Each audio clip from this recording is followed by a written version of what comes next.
तो श्री पांडे जी जो है अध्यक्ष महोदय, पुलिस महासंघ जो है भोपाल में आए हुए हैं। अभी हमारे साथ बैठ के चाय की चुस्कियां ले रहे हैं। चाय की और चुस्की खाली अकेले उनको पिला रहे हैं, हमको स्वाद आ रहा है। वाह वाह, ये हुई ना बात, इसी को टेलीपैथी कहते हैं। जब जो है हाँ उस स्वाद हाँ का आप भी हिस्सा बने तभी तो आनंद है। हाँ। तो आप ये बताइए जी कि अब कितने एग्रेशंस के साथ हमें जो है इस चीज को जमीन पे उतारना है, हाँ जिससे कि हम जो संकल्प है कि सभी राजनेताओं को पराजित करके नई व्यवस्था जमीन पे उतार देंगे। हाँ क्योंकि इन राजनेताओं को बिना पराजित किए हाँ ये देश नहीं बदल सकता है।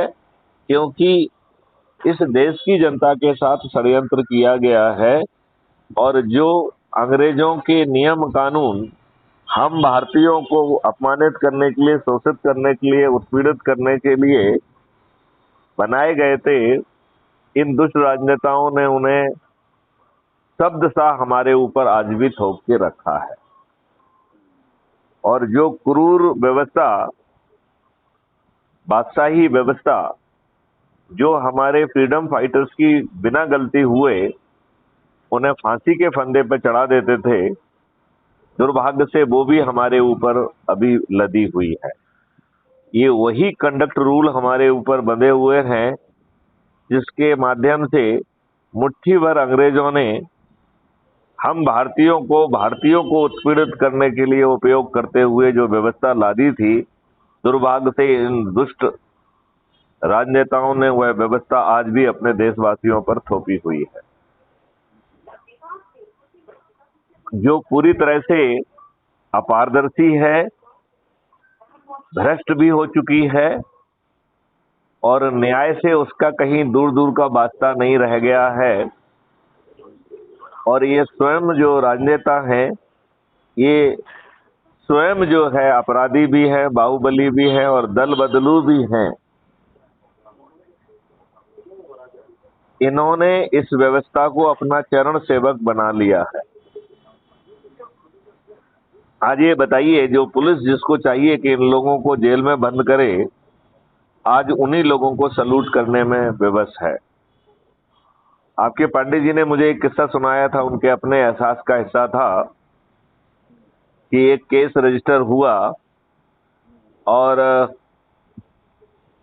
इनके सीओ साहब के पास फोन आया कि उसमें खात्मा लगा दिया जाए।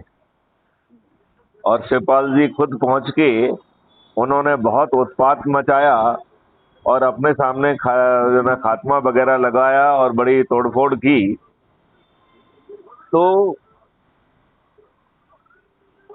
इन राजनेताओं में तो पूर्णतया दुष्टता विराजित है।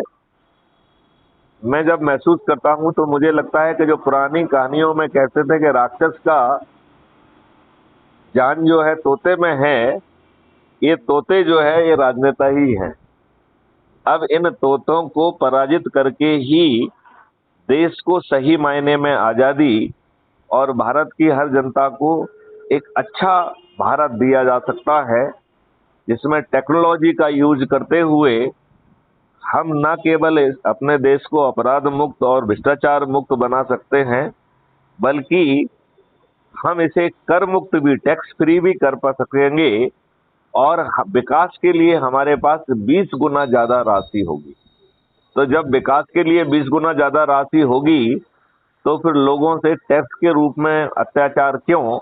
और टैक्स से ज्यादा जो डर है वो टैक्स कंप्लायंस का है, जिसमें अपने चहेतों को छोड़ दिया जाता है और दूसरे लोगों को, शरीफ लोगों को जो है ना, उनके ऊपर रेड करके उन्हें प्रताड़ित किया जाता है, अपमानित किया जाता है। जबकि इन राजनेताओं के पक्ष में उससे बड़े जो है बदमाश हो सकते हैं। क्या कहना है सरबत जी आपका? सर थोड़ा सा कुछ कुछ शब्द हमारे हृदय में आ रहे हैं। जी ये आपने इतने साल सर्विस करके ऐसी सरकार के उसमें विषम परिस्थितियों में आपने स्ट्रगल किया, उसके लिए सबसे पहले मैं आपको धन्यवाद देता हूँ। लेकिन हमारी 4 पंक्तियाँ कि कंटक पथ का पथिक पथ भ्रमित कभी नहीं होता है। कंटक पथ का पथिक पथ भ्रमित कभी नहीं होता है। अपने चिंतन से सदा लक्ष्य की ओर बढ़ा करता है और लक्ष्य स्वयं आचरण चूम ले। ऐसा जीवन जिया करो और इतिहास पुरुष बनना ही है तो कंटक पथ पर चला करो। वाह वाह वाह। तो आपको ये तो लग ही रहा है कि हम कंटक पथ पे जो है ना चल नहीं रहे हैं, दौड़ रहे हैं। हाँ, तो आपका इतिहास बनेगा। सब बनेगा आपका। और यही स्लोगन हमने चेयरमैन साहब को भी दिया था। अच्छा। चेयरमैन यात्रा कठिन भी है और बेहद सरल भी है, बेहद सरल भी है। हाँ, मतलब ये व्यवस्था 9 दिन में जो है बदलाव कर सकती है, और वो भी बिना 5 पैसे खर्च किए, बिना कोई जुलूस निकाले, बिना कोई धरना दिए, बिना किसी को पिटीशन दिए। क्योंकि इन दुष्ट राजनेताओं को पिटीशन देने से क्या फायदा है? इस दुष्ट जो है क्रूर व्यवस्था को पिटीशन देने से क्या फायदा है? क्या सोचते हैं आप? नहीं नहीं, आपका कथन काफी हद तक सही है। तो आप जो है कर्मठ लोगों की सूची बनाइए और हम उनसे बात करेंगे और उन्हें भी इसमें जोड़ेंगे। हर अच्छे व्यक्ति को हम खोज के अपने मिशन का हिस्सा बनाएंगे। यदि वो इवन शारीरिक तौर पर थोड़ा सा उतना सक्रिय यदि फिजिकल स्थिति के कारण नहीं भी हो पाते हैं, तो वो मानसिक स्तर पर जुड़ के वो अपना योगदान दे सकेंगे। बिल्कुल सही, बिल्कुल सही भैया जी। एक हमने 4 पंक्तियाँ और लिखी थी। हाँ हाँ, हम जो भी लिखते हैं मोटिवेशन की ही लिखते हैं।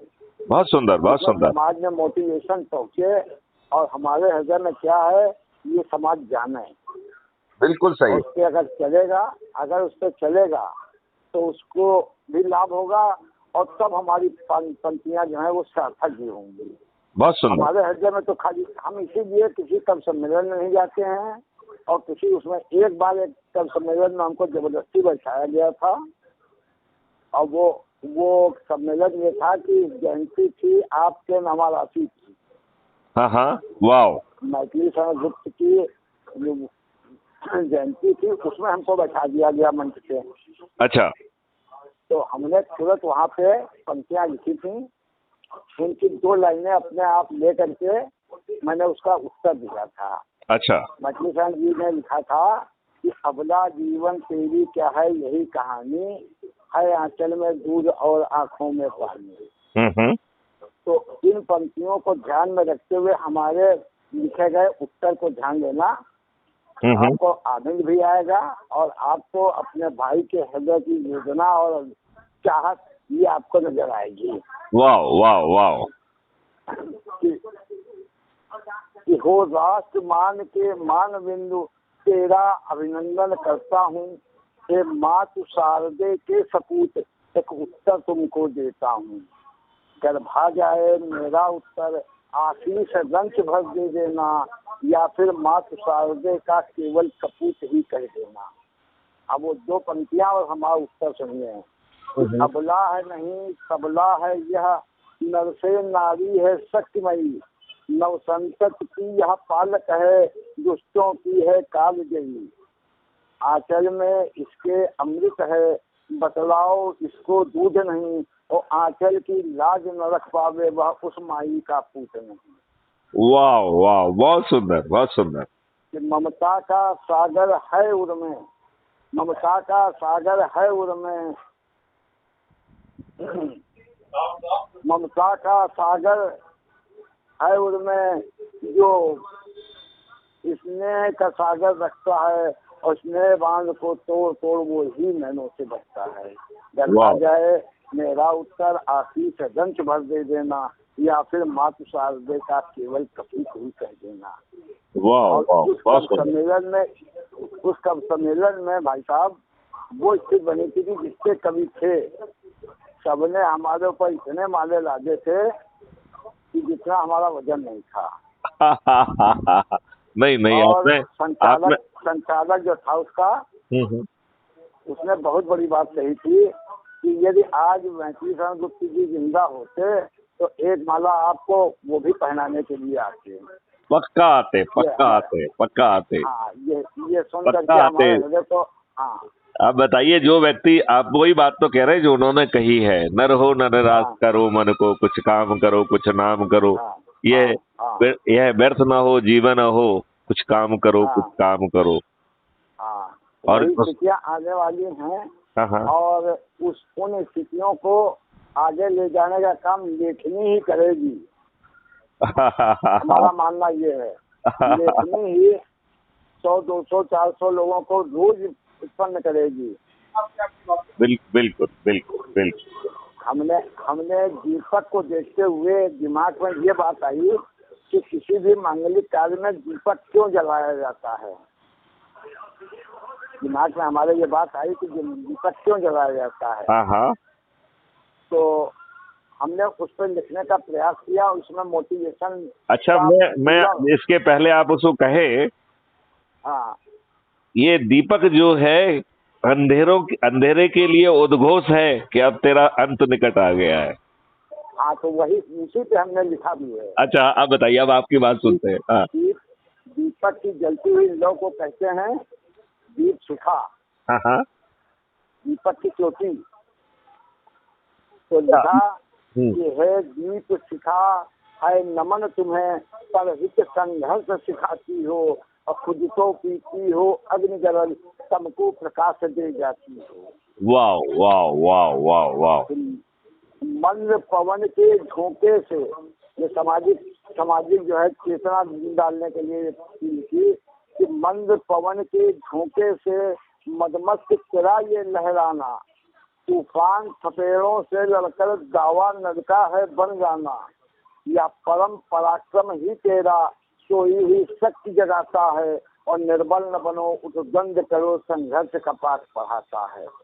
वाह, बहुत सुंदर बहुत सुंदर बहुत सुंदर बहुत सुंदर। तेरा अंत में होता क्या है कि तेरा विरोध करता तम भी, आखिरी पंक्ति पे जरा विशेष ध्यान दीजिएगा कि तेरा विरोध करता तम भी है तुझसे मिलने को आतुर, तू शांत भाव से जब सोती आंचल में तेरे सो जाता है, ये दीप शिखा है नमन तुम्हें पर हित संघर्ष सिखाती।